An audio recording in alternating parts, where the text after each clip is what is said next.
ብርሃን ደስ አላት ለአዴ ሌላ ባል ሲመጣላት ወይም ደግሞ አባቷ ሌላ ባል እንደሚድራት ከእናቷ ስትሰማ በጣም ተደሰተች። ምክንያቱም ዴቭ ጋር ያለው ግንኙነት ይቋረጥና እሷና ዴቭ አንድ ላይ የሚሆኑበት መንገድ ስለተፈጠረ እናቲቱንም አግባባቻት። በጣም ጥሩ ነው በቃ ትዳራለች እያለች ስትላት፣ እናይቱ ደግሞ ለምንድን እንደዚህ የምትመኘው? ምን ሆነች ነው አንቺ ልጅየው እያለች ተቆጣቻት። እንዲሁም ደግሞ ዴቭ እና ዴይ አሁን ላይ የተወሰነ ጸብ ውስጥ እየገቡ ነው። ሌሊና ዴይ እስካሁን ምስጢራቸውን በአንድ አድርገው ባቡሬና ዴቭን እየሸወዷቸው ይገኛሉ። ሐኪም ቤት የሚመላለሱት ተሸሽገው ስለሆነ እንግዲህ ባቡሬ ተከታትሎ ደርሶባቸዋል። ነገር ግን ደግሞ እንግዲህ ቢደርስባቸውም ዶክተሩ ሸውዶ ባቡሬን በሌላ ነገር አሳምኖታል። ቢሆንም ግን አሁን ላይ የሌሊ ችግር አዴይንም ከዴቭ ጋር እያጣላት ይገኛል። አሰላሙ አለይኩም ወራህመቱላሂ ወበረካቱ። ውድና የተከበራችሁ ውድ ቤተሰቦች እንዴት ናችሁ? ከኔ ጋር ሁሉ ሰላም አልሐምዱሊላህ። በያላችሁ በሰራችሁ ዝትባቻ አዲስ ከሆናችሁ ሰብስክራይብ ላይክ ሼር እያደረጋችሁ ቤተሰብ ሆኑ። ውድ ቤተሰቦች እንግዲህ ባለፈው ባቡሬ ተከታትሎ ሌሊና አዴይን ቀጥታ ሐኪም ቤት ነበር የደረሰባቸው ማለት ነው ከዶክተሩ ጋር። እንግዲህ ዶክተሩን በጣም 3-4 ጊዜ ጠይቆታል። ስለ አዴይና ስለ ሌሊ የምታውቀውን ነገር ንገረኝ። ሌሊ ምንድነው የታመመችው? እኔ ግልጽ አድርጋ ልትነግረኝ አልቻለችም፣ ንገረኝ ለምኖት ነበር ማለት ነው። ዶክተሩም እንግዲህ ሚስጥረኛ ሆኖ አልነገረውም ማለት ነው። እንግዲህ ከዚያ በኋላ በጣም ነበር ባቡሬ ሐኪም ቤት ሲመጣ አዴይና ሌሊ ሲመጣባቸው በጣም ነበር የደነገጡት። ግን ያው እንደምንም ብሎ እናንተ ወጡ እኔ ጋር አወራዋለሁ ብሎ ዶክተሩ እነሱ እንዲወጡ አደረገ ማለት ነው። ዶክተሩ ግን የማይታወቅበት አንዳንድ ሰው የሆነ ቸሰስ ብሎ ግን ውስጡን በቃ የማይታወቅበት ሰው አለና ዶክተሩ የሆነ ሲስቅም ሲያምር የማያስታውቅበትም ብቻ የሆነ ጸባው ሲሪየስ የሆነ ነውና አሳመነው ማለት ነው። በሌላ ነገር አድርጎ አሳመነው። እንግዲህ ምስጢራቸውን ጠብቆላቸዋል አዴይና የሌሊን ማለት ነው።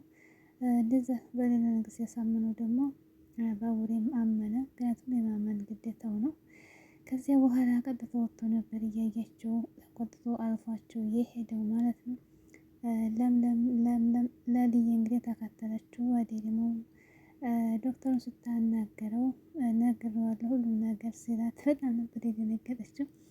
ለምን ለዝማ እኛ እንነግረዋለን እንዴት እንደዚህ ታደርጋለህ ስትለው፣ አይ አውቄ ነው በሌላ ነገር አሳምነዋለሁ፣ ግን መናገር ካለባችሁን ጊዜ ተናገሩ ብሎ አስጠነቀቃት ማለት ነው።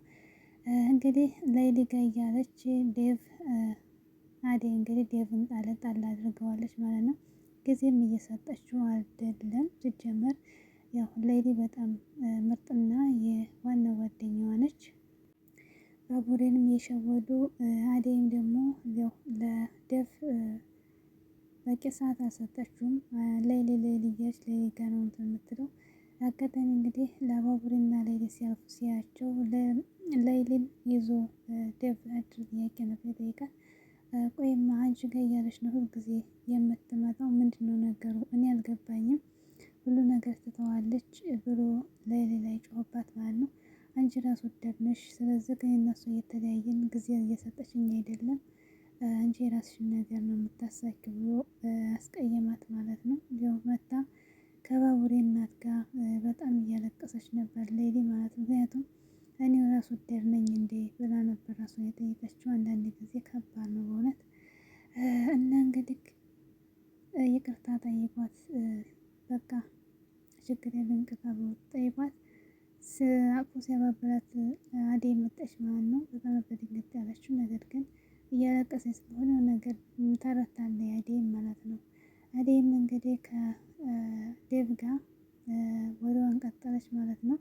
ፍቅር ደግሞ የቤዛ ወንድም እንግዲህ ወስዶ ነው እያስጨነቃት ነበር። ነገር ግን አምጥቷታል ማለት ነው። መታለች። ነገር ግን አሹን ተስራ ልታባርረው አድርገዋለች ማለት ነው።